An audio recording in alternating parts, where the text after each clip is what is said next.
Estimados estudiantes, soy la licenciada Guadalupe Suncín y en este video veremos un resumen del tema Sistema Nervioso Central y Sistema Nervioso Periférico.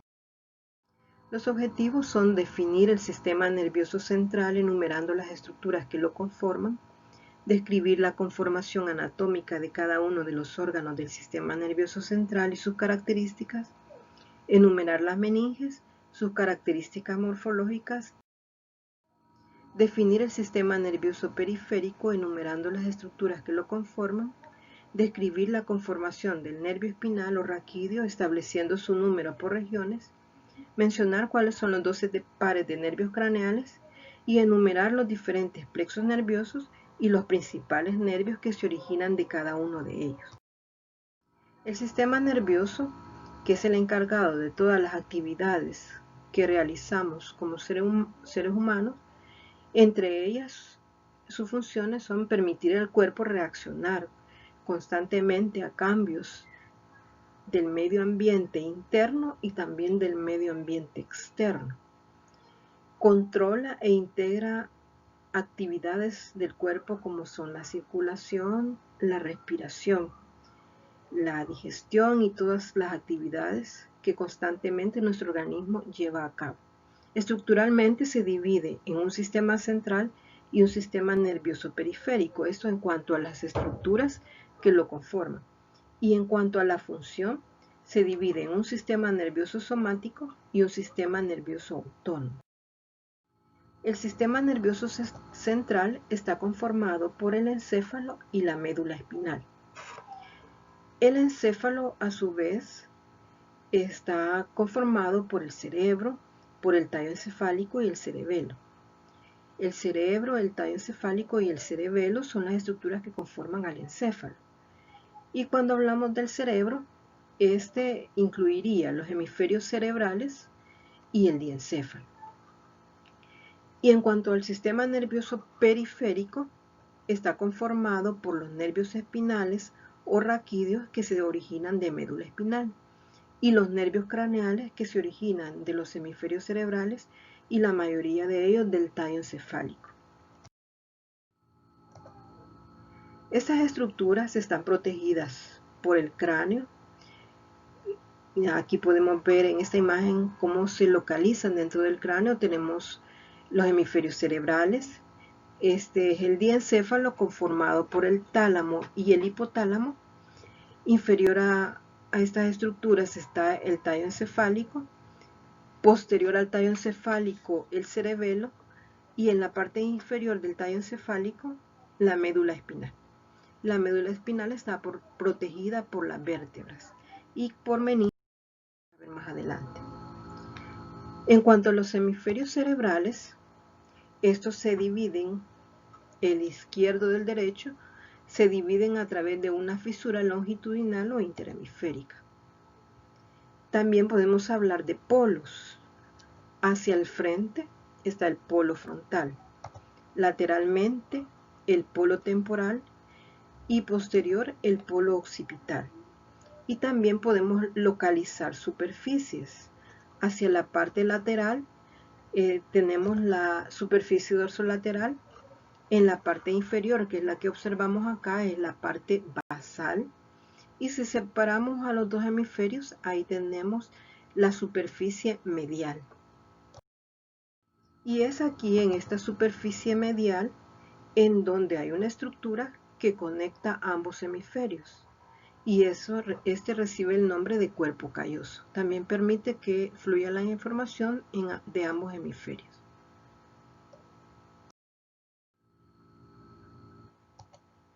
En los hemisferios cerebrales también se subdivide en lóbulos. Para poder subdividirlos en lóbulos tenemos dos surcos o fisuras que son importantes para poder definir estos lóbulos.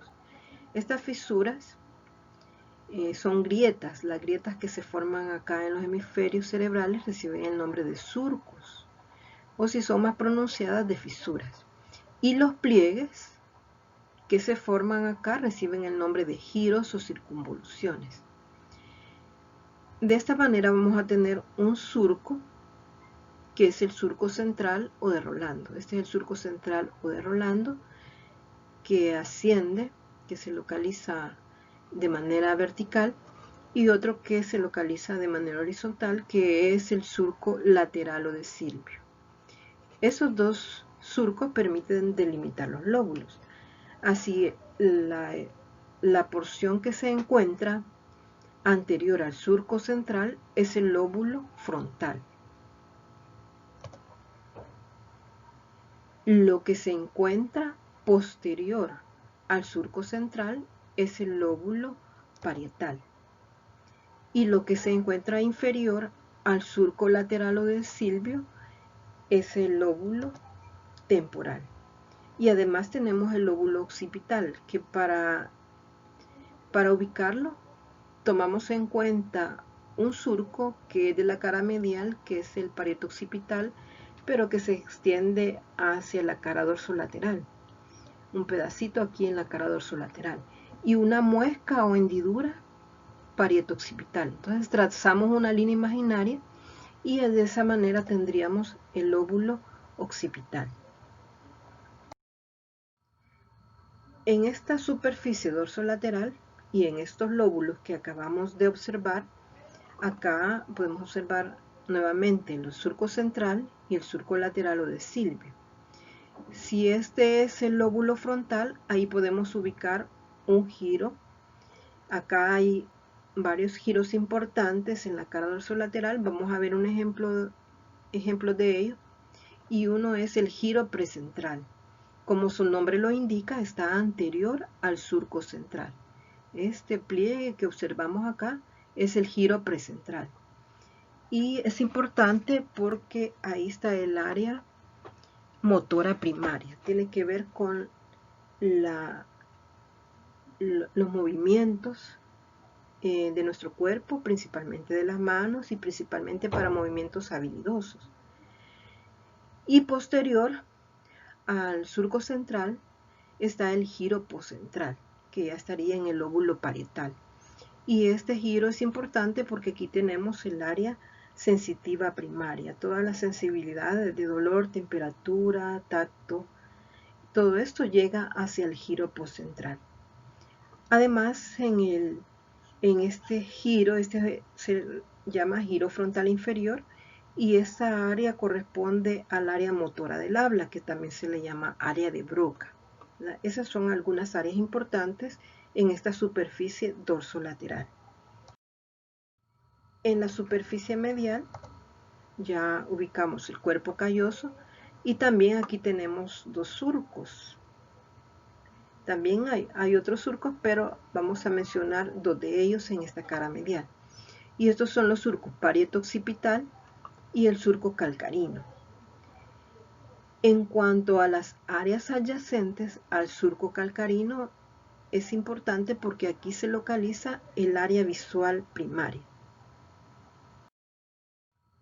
En un corte horizontal del cerebro, podemos ubicar que la sustancia gris está hacia afuera y en la parte central tenemos a la sustancia blanca.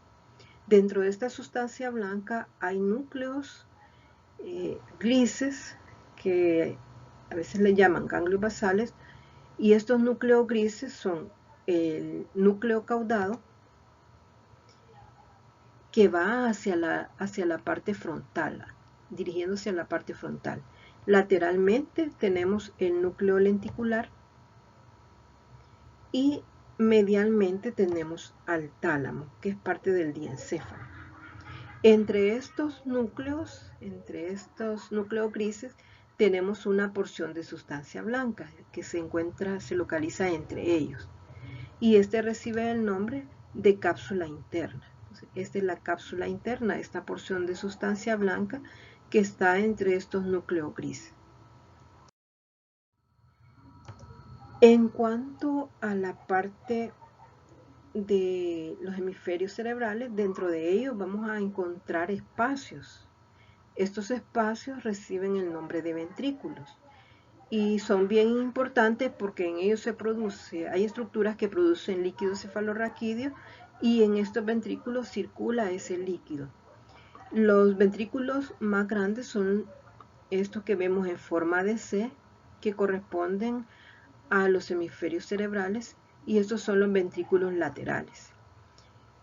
En este que vemos como en la parte central es el tercer ventrículo, que corresponde al diencéfalo, y se continúa con el cuarto ventrículo, que lo encontramos entre médula oblonga, puente, que son partes del tallo encefálico, y posteriormente el cerebelo.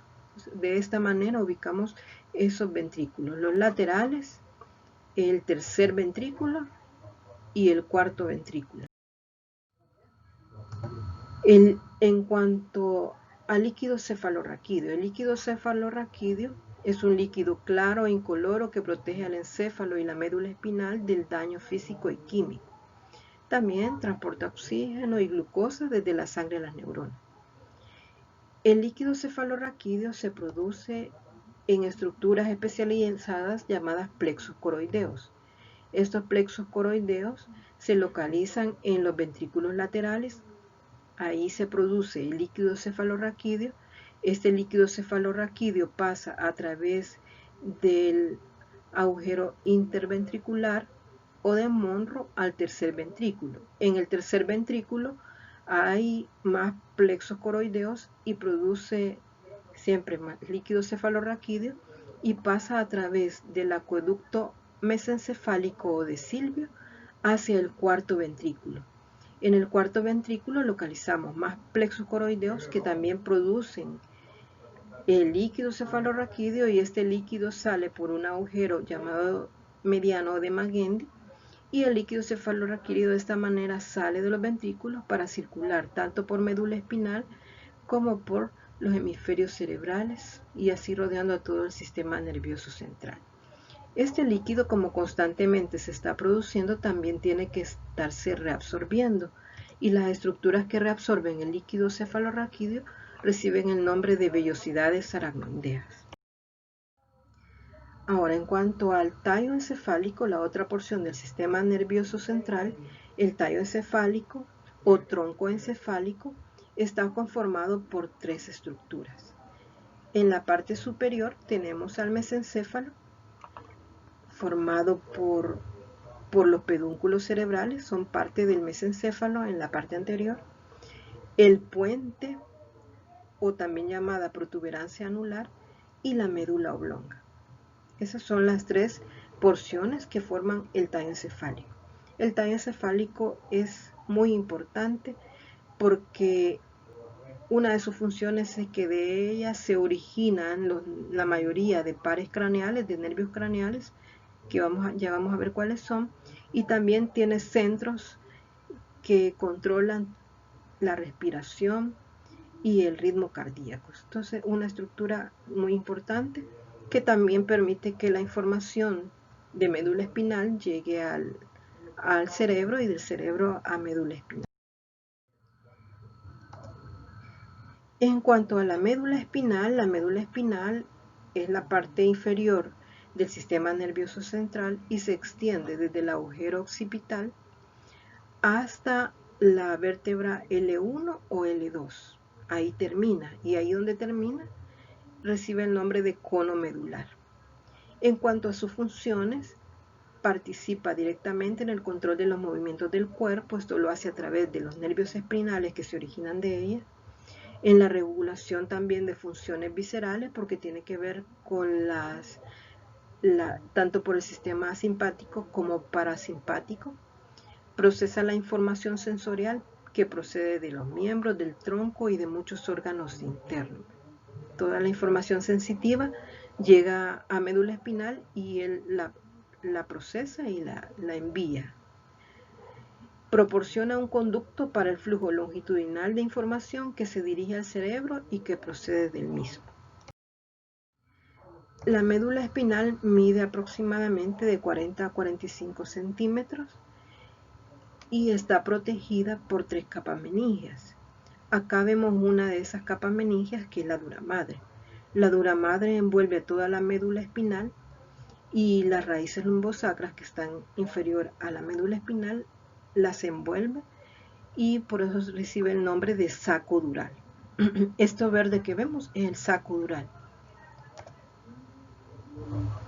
Y en esta imagen observamos que la médula espinal, como mencionamos, termina a nivel de L1 y L2 y recibe el nombre de cono medular por la forma cónica que tiene a ese nivel.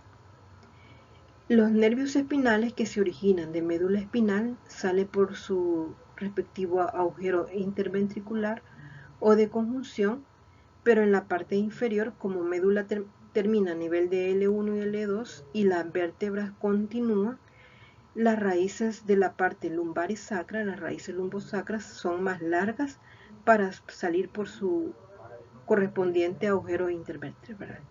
Y a esto se le llama cola de caballo o cauda equina. Acá vemos, en esta imagen, vemos esa cauda equina o cola de caballo que corresponden a las raíces lumbosacras. En la parte medial de la cauda equina, en medio, tenemos un filamento que se extiende a la parte inferior, le permite darle fijación a la médula espinal y recibe el nombre de filum terminal. En médula espinal también tenemos ensanchamientos o intumescencias. Un ensanchamiento o intumescencia es a nivel cervical que se da entre los segmentos de S4 a T1 y uno al nivel lumbosacro que va de los segmentos de L2 a S4. Un segmento medular es una porción de médula espinal que posee un par de raíces posteriores y un par de raíces anteriores, y ahí estaría dando origen a los nervios espinales. Estos ensanchamientos o intumescencias se deben a que aquí hay mayor cantidad de cuerpos neuronales que le van a dar origen a los plexos que van a inervar miembros superiores y miembros inferiores. La médula espinal y también el encéfalo está protegida por estructuras óseas que mencionamos, como son las vértebras y el cráneo. Pero además de esta protección que presentan, tenemos otras estructuras que la protegen y estas reciben el nombre de meninges. Las meninges son tres estructuras que van de la parte externa, que es la dura madre, luego se continúa con la aracnoides, que va adherida a la superficie interna de la dura madre, y la más interna, que es la pía madre, que se extiende en la superficie de médula espinal y también del encéfalo. Estas tres meninges están protegiendo tanto la médula espinal como todo el encéfalo, ¿verdad? El tallo encefálico, el cerebelo, todas esas estructuras están protegidas por él. Entre estas capas meninges hay espacios que se forman. Y así tenemos que entre el hueso de la vértebra o entre el cráneo y la dura madre se forma el espacio epidural. En este espacio epidural se encuentra un tejido areolar laxo y plexo venoso vertebral interno. Luego tenemos otro espacio que es el subdural, que se encuentra entre la dura madre y la aracnoides. Este se dice que es un espacio virtual, porque es bien un espacio estrecho y solo presenta una película delgada de líquido tisular. Y el otro espacio está entre la aracnoides y la pía madre. Entre la aracnoides y la pía madre. Y este es el espacio más importante porque aquí circula el líquido cerebroespinal o cefalorraquídeo.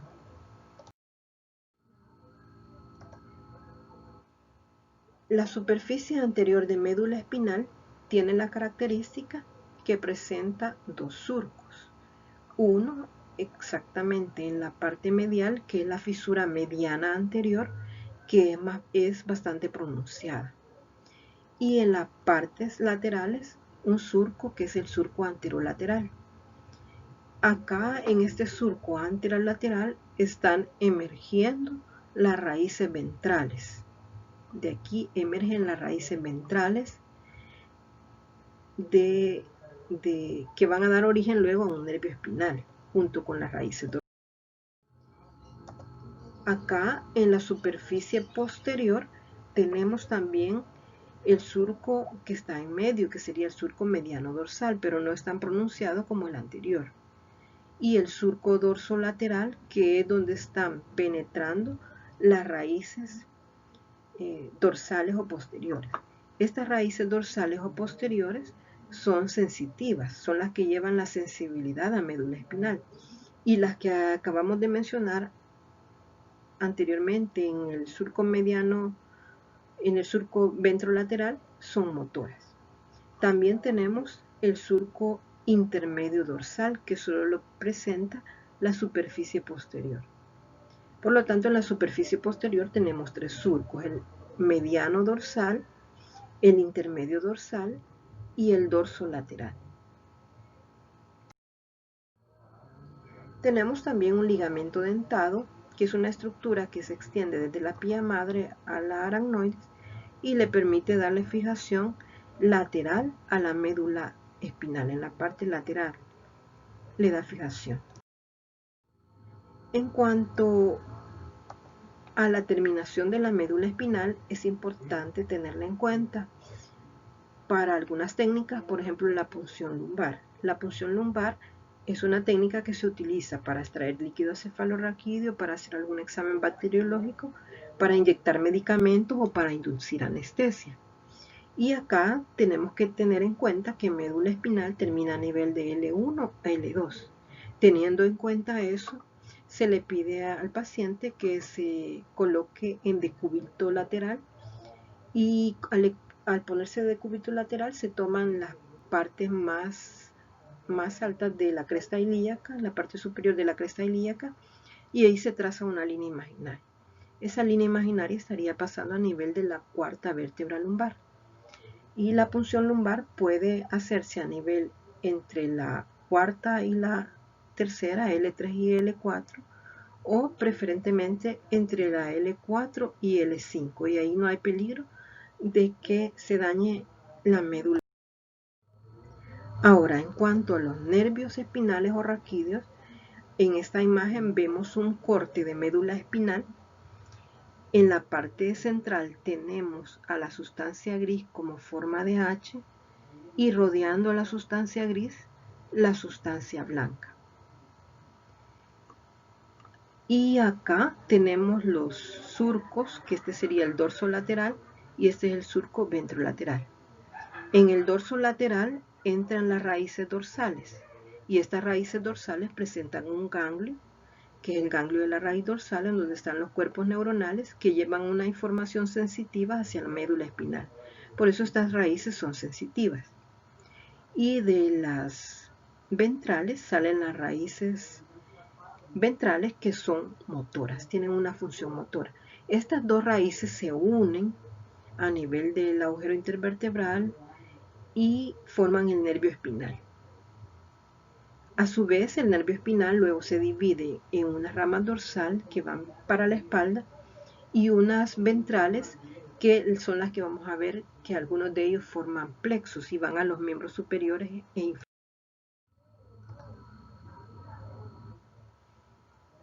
En esta imagen observamos los nervios espinales originándose de médula espinal. De cada segmento de médula espinal se forma un par de nervios espinales, y en la parte del encéfalo y del tallo encefálico se están formando los nervios craneales. También los nervios craneales, algunos de ellos presentan ganglios, al igual que en nervio espinal. Los nervios espinales son mixtos porque están conformados por raíces sensitivas y raíces motoras, y los nervios craneales, pues algunos son mixtos, otros son solo sensitivos y otros son motores. Y eso corresponde al sistema periférico. Los nervios espinales por regiones vamos a encontrar 8 cervicales. 8 nervios se originan a nivel cervical, 12 a nivel torácico, 5 lumbares, 5 sacros y un coccígeo. En total vamos a tener 31 pares de nervios espinales. Las raíces ventrales o anteriores de los nervios espinales, algunos de ellos forman plexos. Estos plexos son una red que se forma, una unión entre varios nervios espinales, forman como una especie de red y al final dan origen a nervios terminales que van a inervar tanto estructuras del cuello como del miembro superior y también en el miembro inferior. Los nervios torácicos, los 12 pares de nervios torácicos, estos no forman plexos, sino que directamente van a inervar el tronco en parte del abdomen. De esta manera tenemos el plexo cervical. El plexo cervical se origina de las raíces ventrales de C1 a C5 y los ramas terminales tenemos, por ejemplo, el occipital menor, el auricular mayor, transversal del cuello, supraclaviculares, supraescapular, que son nervios que van a inervar principalmente la parte del cuello, y el frénico, que es un nervio que se origina del plexo cervical, pero este nervio va a inervar el diafragma, que es el principal músculo de la respiración. En el plexo braquial también se origina de raíces ventrales que van de C5 a T1.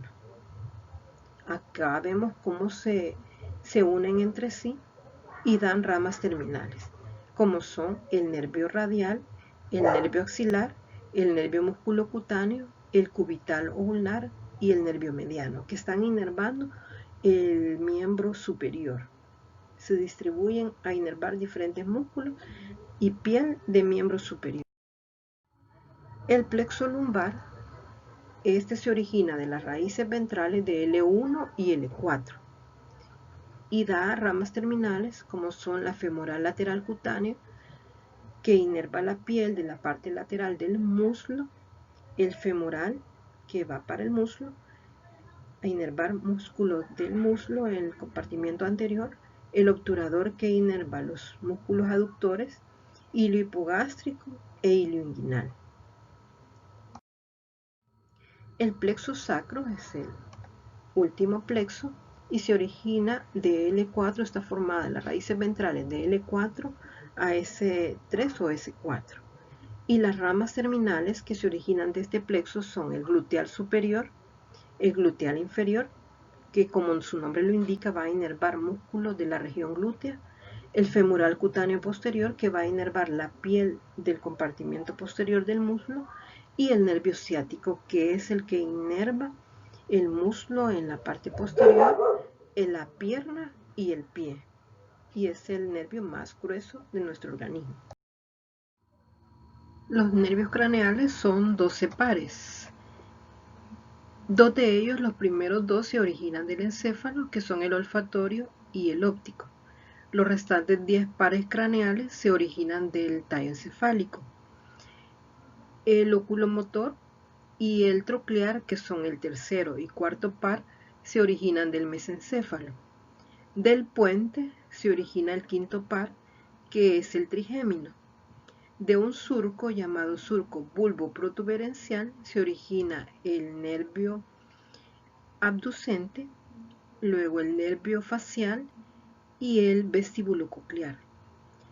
El glosofaríngeo, el vago, el accesorio y el hipogloso, estos pares craneales, se originan de médula oblonga o bulbo raquídeo.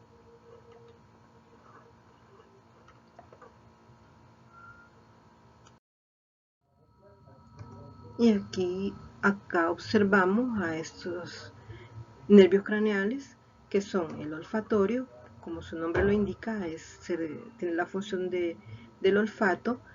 El 2 es el óptico, que es para la visión, el oculomotor, el troclear y el abducente.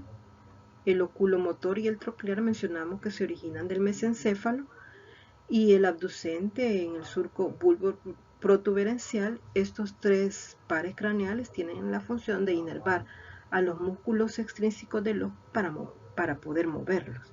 Luego tenemos el trigémino, que tiene tanto la función de llevar la sensibilidad de la cara, que se divide en 3 ramas, que son la mandibular, la maxilar y la oftálmica, llevan la sensibilidad de la cara y también lleva la inervación de los músculos de la masticación a través de su rama mandibular. Tenemos el facial, que una de sus funciones es inervar a los músculos de la expresión facial, entre otras funciones que presenta. El vestíbulo coclear, que es el octavo par craneal, este tiene como función tanto la audición como también participar en el equilibrio de nuestro cuerpo. Luego tenemos el glosofaringeo, que es el noveno par craneal, que se origina a nivel de médula oblonga, que lleva inervación a la parte de la faringe, la sensibilidad de la faringe y también inervación a la lengua. En cuanto al gusto, junto con el nervio facial. El vago es el décimo par craneal, también originado en médula oblonga, que tiene una función muy importante en la parte parasimpática del sistema autónomo, como es la inervación de las vísceras tóraco-abdominales. El accesorio, un par craneal que inerva a los músculos del cuello, como son el trapecio, el esternocleidomastoideo. El hipogloso, que es el último par craneal, que se origina del tallo encefálico, tiene como función inervar a los músculos de la lengua para que la movamos, tanto cuando hablamos como cuando comemos. Entonces, estos son los pares craneales que se originan del encéfalo y del tallo encefálico. Y hasta aquí el video. Espero que hagan uso del foro para que puedan preguntar acerca de la clase. Gracias.